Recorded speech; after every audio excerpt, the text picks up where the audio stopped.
Sean Diddy Combs walked into the courtroom yesterday wearing a sweater over a white-collared shirt and gray slacks. He hugged his attorneys when he got in. Has made Sean Combs a little bit nervous. To me on that when you said, yeah, he looked like the gay homie. I didn't know what you were talking about.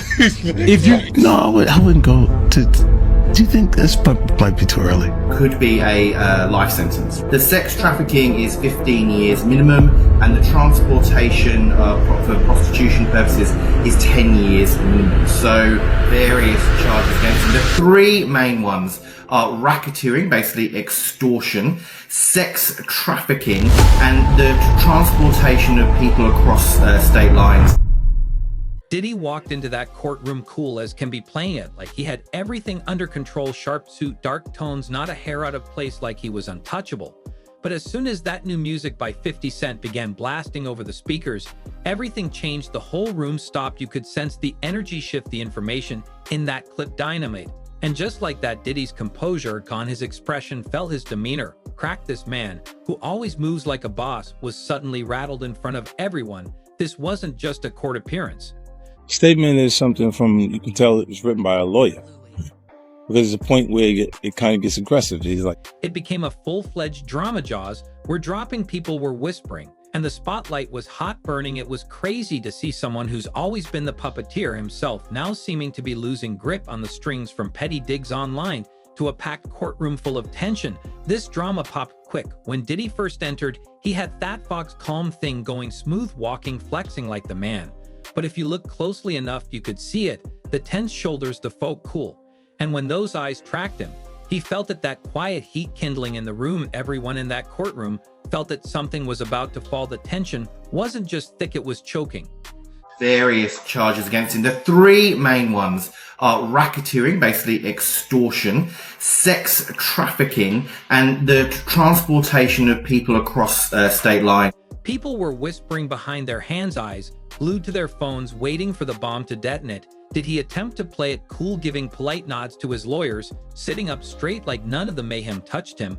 But that facade, it slipped quick. Everything turned the second that new audio came out straight from 50 Cent's new Netflix doc, the one already causing crazy drama before it even premieres.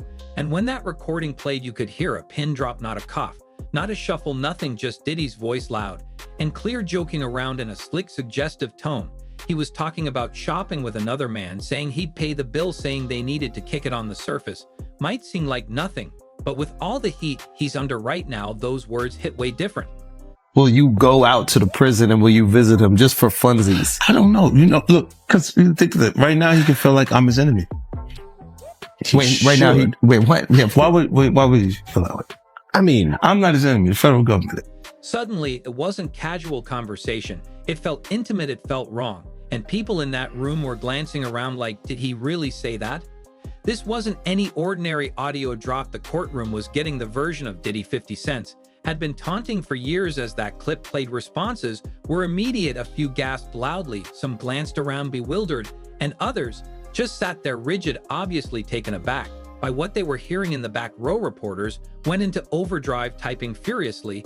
This was the moment that would saturate every headline come nightfall. Even Diddy's own lawyers seemed shaken, like that clip wasn't meant to materialize in court. But I don't have that thing where we ain't had no thing. I wasn't sending nothing at him, big. If it was on the street side like that, we would be actively doing things to each other. The air shifted, rapid silence became thick, and suddenly all eyes were on Diddy. Initially, he remained frozen, stone-faced, no expression. But as the audio continued and the judge signaled to allow even more of it, on the crack revealed his jaw, clenched, his fists gripping the table as if he was on the verge of losing it. And then he lost it, stood up out of nowhere, shouting, frustrated everywhere. The words didn't even fully cohere, just pure rage, unfiltered. Now, Fifth, when you continuously call Puff gay, does that affect your relationships in Hollywood? I don't call him gay. I said, let me read it, Fifth. Diddy was furious, gesturing across the room, insisting on the audio being dismissed, yelling about how it had been manipulated, chopped up, and used only to make him look bad. He swore 50 Cent tampered with the clip to humiliate him intentionally. The judge had to bang that gavel, demanding order, as Diddy's lawyers scrambled to calm him down. But the harm was done, his cool was out the window, and everyone knew it. Meanwhile, 50 Cent, he's not sitting on the sidelines.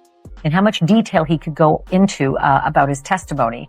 And because the 8 people in the videos, the 8 celebrities in the videos were allegedly victims of sex crimes, we know who they are, but we will not be naming them. He's driving the wheel, guiding this entire thing directly into the public consciousness. His Netflix documentary did not coincidentally release It was staged to the minute. That now infamous audio wasn't some arbitrary creative decision.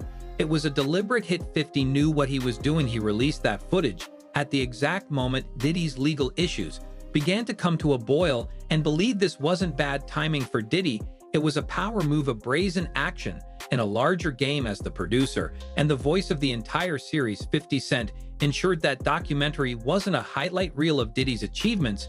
It was a deliberate, slow burn takedown. He didn't merely address Diddy's legacy. He stripped it back layer by layer. The tales people only spoke of in hushed tones, he brought them out into the open, loud and clear. I don't know. I hope things are all right for him internally. Speaking on? I mean, at the crib. Because in the statement they mentioned this. Oh, you talking about jail? But the actual gut shot, that private audio from a relaxed conversation that was slipped right into Diddy's remarks in that clip, didn't only sound strange, they made people squirm in their seats in a courtroom already brimming with tension. Those words set the place ablaze, and that was precisely what 50 had planned. Now, say what you will about 50 Cent.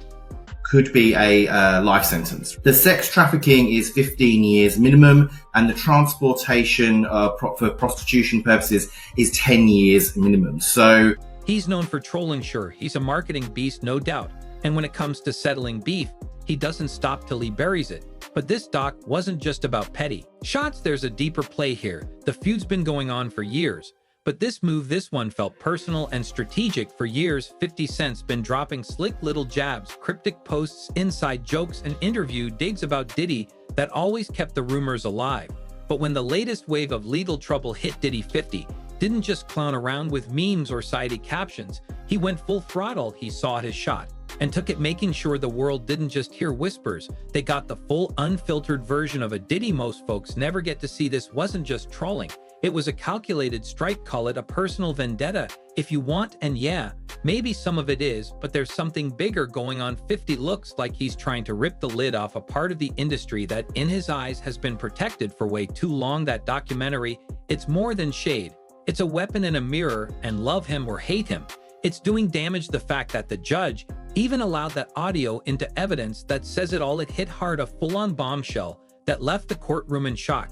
This wasn't just small talk, it was raw and straight up, revealing the kind of stuff people had only whispered about behind closed doors. As that audio rolled through the courtroom, it became clear Diddy's words weren't just awkward, they were incriminating. One of the wildest moments when he casually said, "Yo, why don't we go shopping? I'll pay for it." Said like it was nothing, but the way it came out, so bold, so smooth, like there were no lines he was afraid to cross, made everybody freeze up. It wasn't just what he said, it was how he said it. No hesitation, no filter, like pushing boundaries was normal for him. It didn't feel like a joke, it felt like something deeper. And way off, the room dropped into dead silence. No coughs, no whispers, just people trying to wrap their heads around what they had just heard. Every face in there showed the same thing: shock, confusion, and disbelief.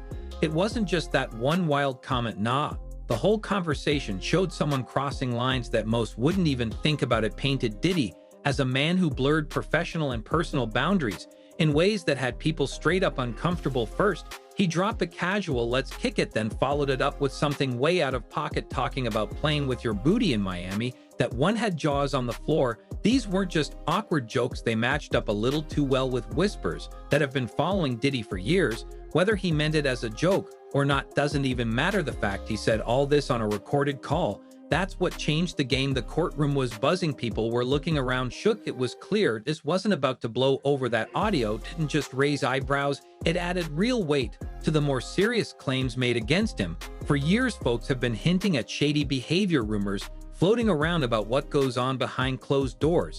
But now this gave those rumors legs. It was something real, something people could point to. And it didn't stop at that one convo, it tied right into the bigger accusations around him: manipulation, toxic control, and power moves in the industry. The way he spoke like boundaries didn't exist, that matched exactly what people had been saying all along. This wasn't just gossip anymore. It was out there, loud and clear for the world to hear. And once that audio hit the courtroom, keeping up appearances got real tough for Diddy. The whole vibe shifted. It wasn't just a jaw-dropping moment. It flipped the case on its head. Shock waves hit the room like a tidal wave, and Diddy's grip on the narrative started slipping fast. Before that clip played, a lot of the case was riding on rumors and accusations, word-of-mouth stuff. But once the jury heard Diddy's own voice making those off-key comments, it changed everything. No more he said, she said. This was real, raw proof that backed up the prosecution's claims. And just like that, the prosecutors had an unexpected edge. They weren't just pointing fingers anymore. They were showing receipts. That audio helped build a full picture of Diddy's behavior, one that made it way harder for his legal team to spin or downplay. Suddenly, it wasn't just about questionable choices, it was about a pattern. And the courtroom felt it heavy. That audio wasn't just about one off-the-wall comment. It exposed a bigger picture of toxic behavior and control that had been bubbling beneath the surface for years. The moment it played, the prosecution had exactly what they needed to prove this wasn't just some personal drama. It was part of a much deeper, more disturbing pattern that couldn't be ignored any longer. This shifted the whole vibe. It wasn't just about the allegations on paper. It became about what the audio really said about who Diddy is when the cameras aren't rolling, and the legal fallout, immediate and messy. Diddy's credibility took a heavy blow.